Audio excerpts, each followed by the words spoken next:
Hey, everyone, I'm Margaret, just your average 17-year-old trying to survive senior year in the suburbs of Chicago. But trust me, things are about to get way more complicated. Margaret, honey, have you started on those college applications yet? Grandma Eleanor's voice echoed from the kitchen, breaking my focus from the stack of brochures on my desk. Working on it, Grandma, I called back with a sigh. This is my life now. Living with my grandparents, George and Eleanor Thompson, ever since I lost my parents in a car crash when I was little. They're amazing people, really, maybe a little too amazing, if you know what I mean. Suddenly, my phone buzzed, lighting up with my best friend Zoo's face. Hey, debate team superstar. Ready to get crushed at tomorrow's practice, she teased, her grin bright on the screen. I laughed, rolling my eyes. In your dreams, Chen. But seriously, how do you do it? Top grades, debate champ, and you make me look bad in every class. Zoe shrugged, winking. It's a gift. Don't worry, you've got other talents, like, being tall. Gee, thanks. I smirked. Just then, a text from my boyfriend, Trevor, popped up.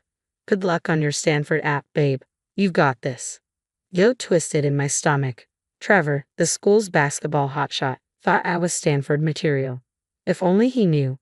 Margaret, Mr. Jenkins is on the phone, Grandpa George called out. He wants to discuss your college options. Of course, Mr. Jenkins, our overenthusiastic guidance counselor, probably wanted to push more Ivy League brochures my way. Coming, I shouted, then muttered under my breath, to my doom. As I headed downstairs, I caught a glimpse of my grandparents whispering in the kitchen. But George, what if she doesn't get in? Grandma's voice was barely audible. We promised her parents. Don't worry, Eleanor, Grandpa reassured her. We'll make sure she succeeds. By any means necessary. I froze. By any means necessary. I tried to shake off the strange feeling that crept up my spine, but Alexis Foster's words from earlier that day replayed in my head. Better step up your game, Thompson. Those safety schools won't impress anyone. I gritted my teeth. Alexis was always trying to one-up me. Maybe she was right. Was I really cut out for this? I picked up the phone, ready to talk to Mr. Jenkins, but I couldn't shake the feeling that my life was about to get a whole lot messier. Little did I know, I was about to get tangled in a web of secrets that would turn my world upside down. Later, I walked into the school gym, transformed for the college fair. Banners from prestigious universities hung everywhere, and nervous seniors buzzed around, chatting with recruiters. I spotted Grandma Eleanor waving me over. She and Grandpa George were deep in conversation with a Yale recruiter. There she is, Grandma called out, her smile widening. Our Margaret is quite the achiever, Grandpa boasted. Valedictorian of her class, you know. I froze. Valedictorian? I wasn't even close. Oh, and she founded the debate team, Grandma added, her eyes gleaming with pride. Such a leader, our girl. My mind spun. I only joined the debate team last year. The Yale recruiter looked impressed. Quite a resume, and I understand you organize a citywide animal adoption event. I opened my mouth, stunned, but Grandpa jumped in before I could speak. Yes, hundreds of animals found homes because of her. I felt sick. The truth was, I'd volunteered at one adoption event, walking dogs for a couple of hours. Oh, and don't forget her internships and research projects. Grandma beamed. Internships. Research projects.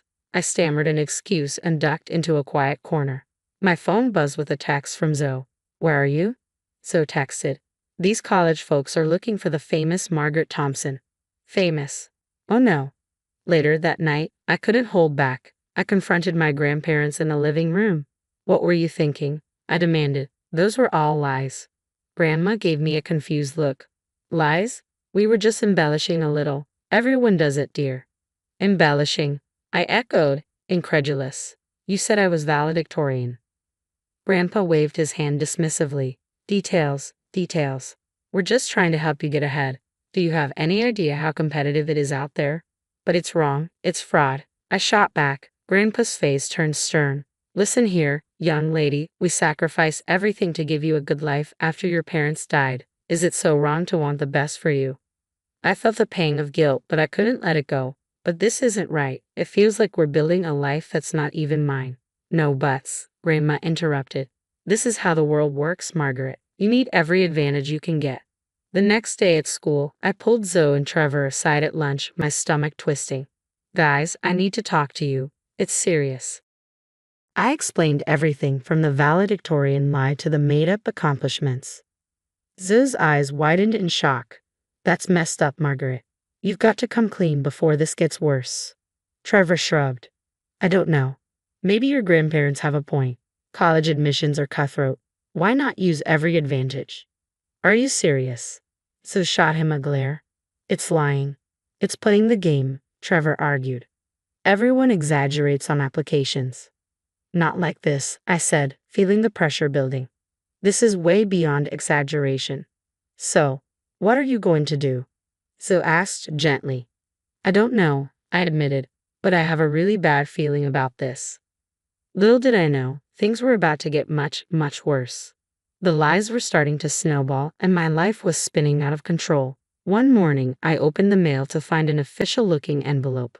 Congratulations, you've been invited to speak at the National Youth Leadership Conference. I nearly choked on my cereal. Grandma, what is this? She beamed. Oh, isn't it wonderful? I may have mentioned your achievements to a few people. Before I could respond, my phone rang. It was the local newspaper. Miss Thompson, we'd love to do a feature on your animal shelter work. Your story is truly inspiring. I stammered through the call, making vague promises to get back to them. The moment I hung up, another call came in, a college recruiter. Margaret, we were blown away by your application. Could we schedule an interview? It was relentless. Every day brought more lies to uphold, more stories to remember. My grades started slipping as I spent more time dodging questions than studying.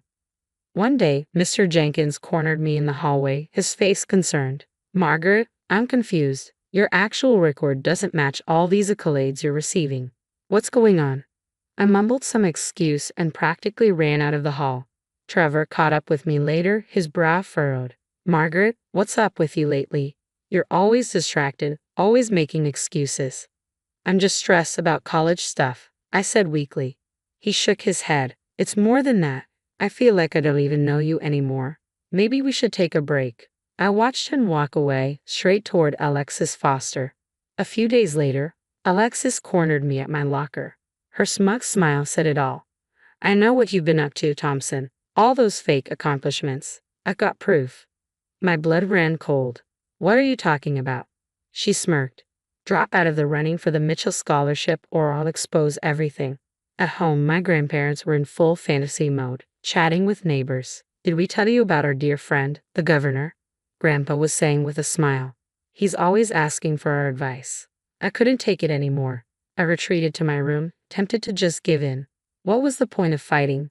But then I saw Zoe's disappointed face when she was passed over for a leadership position in the debate club. A role she truly deserved but missed out on because of my inflated reputation. That's when I knew I couldn't keep living this lie. It was time to come clean and no matter the consequences. I spent the next week gathering every piece of evidence I needed. My real transcripts, records of my actual volunteer hours, everything. Then, I waited until my grandparents were in the kitchen, brainstorming for my Harvard interview. We'll need to step up our game, Grandma was saying. Don't worry, Grandpa replied. We could say she interned at the White House. I hit record on my phone, capturing every word.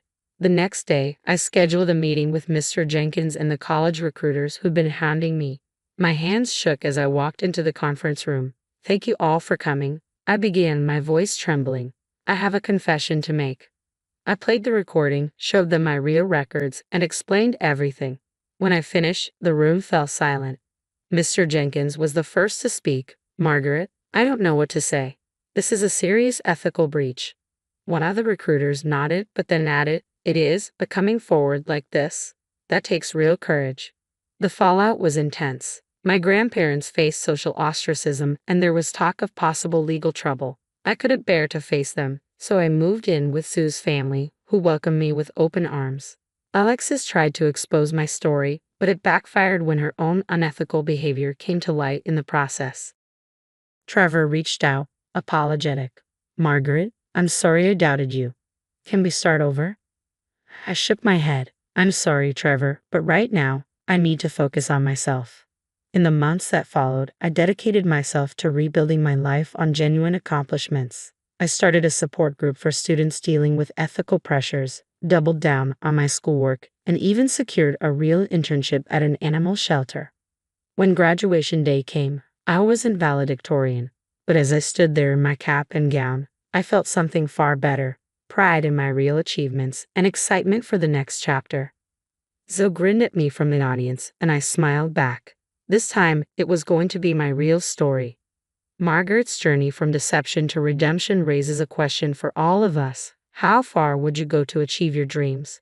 If you were in her shoes, would you have come clean or kept the deception alive for a shot at a prestigious college? This isn't just about college admissions, it's about the ethical choices we face every day.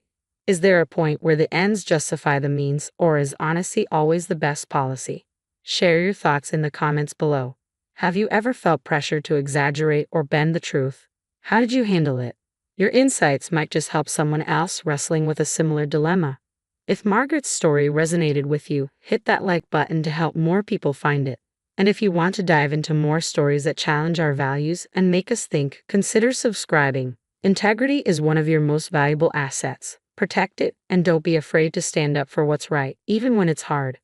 So what would you have done in Margaret's place? Let us know in the comments.